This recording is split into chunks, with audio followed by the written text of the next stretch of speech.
होली पर माँ ने बनाया 5 बेटियों का गाजर ड्रेस।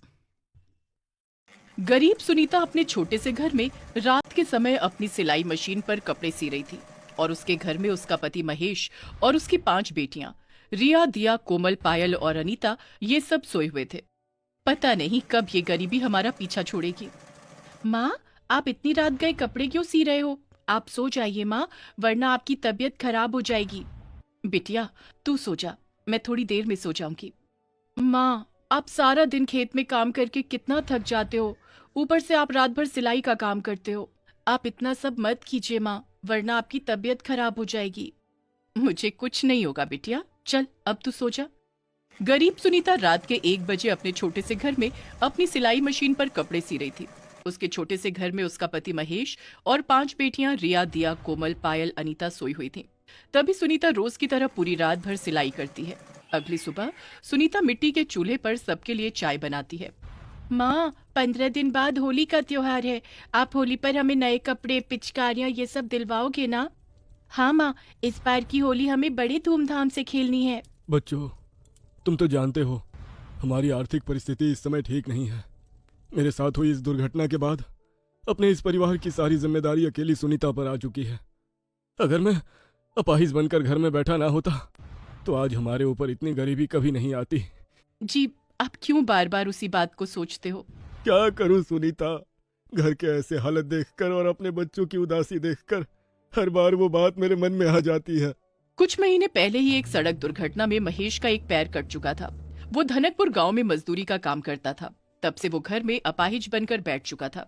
महेश के साथ हुए इस हादसे के बाद सुनीता उसी गांव के सेठ बंसीलाल के खेत में मजदूरी का काम करके अपने परिवार का पालन पोषण करने लगी।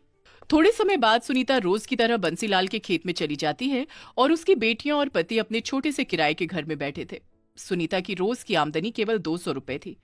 इतनी कम आमदनी में सुनीता और उसके परिवार को अपना गुजारा चलाने में काफी मुश्किलों का सामना करना पड़ता था। बंसीलाल अपने खेत में हर समय गाजर की ही फसल करता था।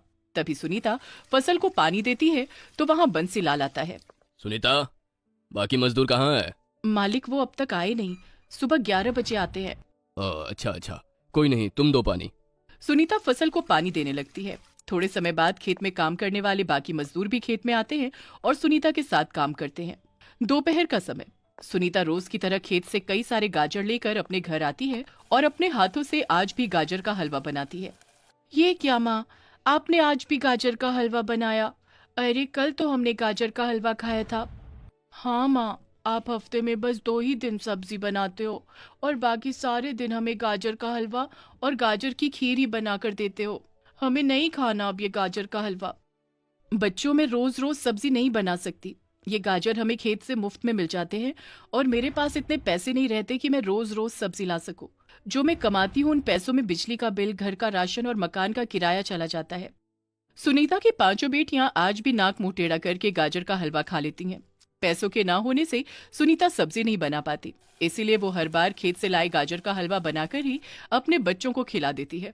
इसी तरह दिन प्रतिदिन बीतने लगे। होली का त्योहार नजदीक आ चुका था।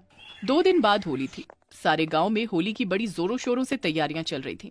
हर तरफ सजावट की जा रही थी। हर गली, हर मोहल्ले में होली के रंग, पिचकारियों की दुकानें लगी थी और लोग अपने परिवार, अपने बच्चों के साथ बड़ी खुशी खुशी होली के रंग और सामान खरीद रहे थे। अब उन सबको देखकर रिया और उसकी बहनें फटे पुराने कपड़े पहने एक जगह उदास होकर खड़े थे। रिया दीदी, देखिए सब बच्चे अपने माता पिता के साथ कैसे नए कपड़े पहनकर होली के सामान खरीद रहे हैं और एक हम हैं जो ऐसे फटे पुराने कपड़े पहनकर खड़े हैं। हाँ दीदी, चलिए ना हम माँ से कहते हैं कि वो भी हमें नए कपड़े, होली के रंग और पिचकारियाँ दिलाए। बहनों, तुम तो जानती हो ना माँ के पास पैसे नहीं है, वो कहाँ से दिलाएंगी हमें नए कपड़े। 5 दुखी मन लिए घर आते हैं। दोपहर का समय, सब खाना खा रहे थे। माँ, हमें होली के रंग और नए कपड़े दिलाइए ना। गांव में सब बच्चे नए कपड़े खरीद कर होली के रंग, पिचकारियाँ खरीद रहे हैं। हमें भी होली में नए कपड़े, रंग चाहिए माँ।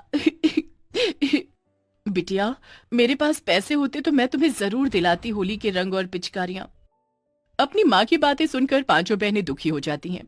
गरीबी के कारण सुनीता और उसकी बेटियों को होली जैसे खुशियों भरे त्योहार पर खुशियां मनाने का मौका नहीं मिल पा रहा था और उसकी बड़ी वजह थी सुनीता के परिवार की गरीबी। तभी सुनीता बंसीलाल के खेत में आती है और खेत में काम करने लगती है। शाम का समय। सुनीता रोज की तरह एक टोकरे में खेत से गाजर भर रही थी। भगवान जी, आखिर हम क्यों इतने गरीब हैं? क्यों मेरी बच्चियों को खुशियां मनाने का अधिकार नहीं है? मेरी बच्चियां होली के लिए कितनी खुशियां मना रही थी, पर हमारी गरीबी ने उनकी सारी खुशियों को उदासी में बदल दिया। भगवान जी, मेरे बच्चों की खातिर हमारी गरीबी की अवस्था दूर कर दीजिए। अपने बच्चों की उदासी देखी नहीं जाती मुझसे। अपने दुख भरे जीवन को याद करके सुनीता खूब रोती है। तभी वो कई सारे गाजर एक टोकरी में भरकर अपने घर ले आती है और एक एक करके उन गाजर को काटने लगती है। तभी सुनीता एक गाजर को हाथ में लेती है तो वो गाजर जोर जोर से हिलने लगता है। ये देखकर सुनीता के होश उड़ जाते हैं। अरे, ये गाजर ऐसे कैसे हिल रहा है? तभी वो गाजर सुनीता के हाथ से छूटकर नीचे गिर जाता है और नीचे गिरते ही उस गाजर के हाथ और पैर बाहर निकलने लगते हैं। अब ये चमत्कार देखकर सुनीता की आंखें फटी की फटी रह जाती हैं। तभी वो गाजर अपने पैरों पर खड़ा हो जाता है और सुनीता से कहता है, मुझे मत मारो, मुझे इस चाकू से मत काटो, मैंने तुम्हारा क्या बुरा किया है? गाजर को बात करता देखकर सुनीता हक्की बक्की रह जाती है। ये क्या, कहीं मैं सपना तो नहीं देख रही हूँ ना? ये गाजर बात कर रहा है, ये कैसे हो सकता है? सुनीता, मैं एक जादुई गाजर हूँ, मुझे मत मारो, तुम जो मांगोगी मैं वो तुम्हें सब दूंगा, बस मुझे मत काटना। जादुई गाजर? तुम सच में जादुई गाजर हो? मुझे तो यकीन ही नहीं हो रहा है। तुम मुझसे कुछ मांग कर तो देखो। अगर ऐसा है तो तुम मेरी 5 बेटियों के लिए बढ़िया से नए कपड़े ला सकते हो। तभी वो जादुई गाजर अपने जादू से सुनीता के पास खूबसूरत सा एक लहंगा, 2 फ्रॉक और 3 बढ़िया से खूबसूरत से महंगे ड्रेस लाता है। ये देखकर सुनीता बड़ी खुश हो जाती है। तभी वहाँ उसकी 5 बेटियां आती हैं। अरे वाह, इतनी बढ़िया ड्रेस! माँ, ये ड्रेस कहाँ से आई? बिटिया, ये इस जादुई गाजर ने दिए मुझे। जादुई गाजर? हाँ, ये एक जादुई गाजर है। हाँ, मैं एक जादुई गाजर हूँ। सुनीता, जब तुमने मुझे हाथ में लिया था तभी मैंने तुम्हारे जीवन के सारे दुख पढ़ लिए थे।